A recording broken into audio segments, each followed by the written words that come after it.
యువగళం పాదయాత్ర సందర్భంగా నారా లోకేష్ ఆనాడు స్టార్ట్ చేశారు రెడ్ డైరీ అనే విధానం. ఎవడెవడు ఏ అధికారులైతే చట్ట విరుద్ధంగా ప్రవర్తిస్తారో లేదా ఏ నాయకుడైతే మా వాళ్ళ మీద జోలికి వస్తాడో వాళ్ళ అంతు చూస్తానని ప్రకటించడం, ఆ తర్వాత ఆ స్ఫూర్తితో ప్రారంభమైనటువంటి అంశం కాస్త పెద్ద ఎత్తున తెలుగుదేశం పార్టీ కూటమికి అధికారాన్ని కట్టబెట్టేటటువంటి కాన్సెప్ట్ అయింది.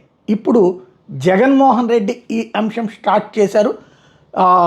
ఇప్పుడు ప్రతిపక్షంలోకి వచ్చిన 3 నెలల్లోనే ఏదైతే తప్పు చేస్తున్నావు చంద్రబాబు, ఎల్లకాలం నీ ప్రభుత్వమే ఉండదు, ఎవరైతే ఇవాళ తప్పు చేస్తారో ఆ అధికారులకి శిక్ష తప్పదు, ఎవరైతే నాయకులు వైసీపీ వాళ్ళ మీద దాడులు చేస్తారో వాళ్ళకి రేపు పొద్దున శిక్ష తప్పదు అంటూ హెచ్చరికలు జారీ చేశారు. ఒకసారి విందాం. రాత్రి పూట హైదరాబాద్ కు వెళ్ళి సురేష్ ఒక దళితుడిని, ఒక ఎక్స్ ఎంపీని అరెస్ట్ చేశారు. నేను అడుగుతా ఉన్న రాష్ట్రం అంతా కూడా వర్షాలతో అతలాకుతలం అవుతా ఉన్న పరిస్థితులు. విజయవాడలో చంద్రబాబు నాయుడు గారి వ్యవహార శైలి వల్ల దాదాపుగా 60 మంది పైచీలకు మనుషులు చనిపోయిన పరిస్థితుల మధ్య పూర్తిగా కూడా చంద్రబాబు నాయుడు గారి గవర్నమెంట్ అన్ని రకాలుగా ఫెయిల్ అయి టాపిక్ డైవర్ట్ చేసేందుకు ఒక దళిత ఎంపీని 4వ తారీఖు రాత్రిని అరెస్ట్ చేస్తారు.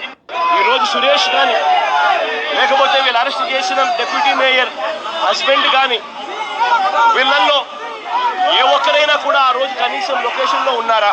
సెల్ ఫోన్లు ఎక్కడున్నాయో ట్యాగ్ చేస్తే తెలీదా? తెలుగుదేశం పార్టీ ఆఫీసులో సీసీ కెమెరాలు ఉండవా? ఆ సీసీ కెమెరాల ఫుటేజ్ చూస్తే తెలీదా? మరి అలాంటప్పుడు వీళ్ళెవరూ లేనప్పుడు 4 ఏళ్ల తర్వాత మీరు ఇష్టం వచ్చినట్టుగా ఇప్పుడు మళ్ళీ దాన్ని తవ్వి దాంట్లో ఫాల్స్ విట్నెస్లని జోడు చేసి దాంట్లో ఉన్న వాళ్ళందరినీ భయపడిచి ప్రలోభాలు పెట్టి వాళ్ళతో లేనిపోని పేర్లన్నీ రాయిచ్చేసి నీ ఇష్టం వచ్చినట్టుగా నువ్వు అరెస్టులు చేయడం మొదలు పెడతా ఉన్నావు.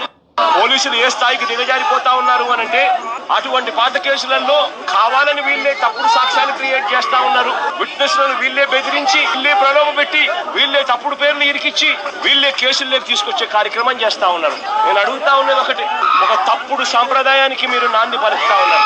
ఇదే గన కొనసాగితే నేను చెప్తా ఉన్నా మీ ప్రభుత్వం ఎల్లకాలం ఉండదు. ఒక తప్పుడు సాంప్రదాయానికి మీరు బీజం వేస్తా ఉన్నారు. ఇదే తప్పుడు సాంప్రదాయం ఒక సునామీ అవుతుంది.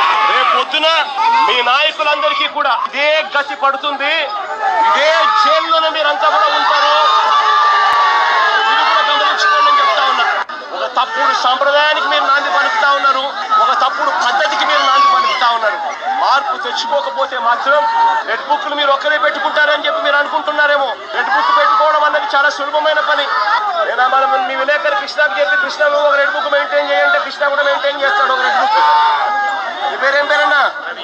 రవికి చెప్పి రవి నువ్వు రెడ్ బుక్ మెయింటైన్ చేయ రవి అని అంటే రవి కూడా మెయింటైన్ చేస్తాడు. అదే కదా ఘనకార్యం కాదు, గొప్ప పని కాదు. ఆ తర్వాత రెడ్ బుక్ లో పెట్టిన పేర్లన్నీ చూసుకొని వాళ్ళని ఇరికించడము, వాళ్ళ ఇళ్లను ధ్వంసం చేయడము, వాళ్ళ ఆస్తులను ధ్వంసం చేయడము, వాళ్ళ మీద దొంగ కేసులు పెట్టడము, ఇదే ఒక పరిపాలన కింద రాజ్యాధికారం చేయడం మొదలు పెడితే మాత్రం రాజ్యాధికారం ఎలా ఉంటుంది అంటే ఇప్పుడు చంద్రబాబు నాయుడు గారి పాలన ఎలా ఉందో అలా ఉంటుంది. కృష్ణానదికి పోవాల్సిన బుడమేరును కూడా తన ఇంటిని రక్షించు. ఇది ఓవరాల్గా అయితే భారీ వార్నింగ్ అని చెప్పాలి.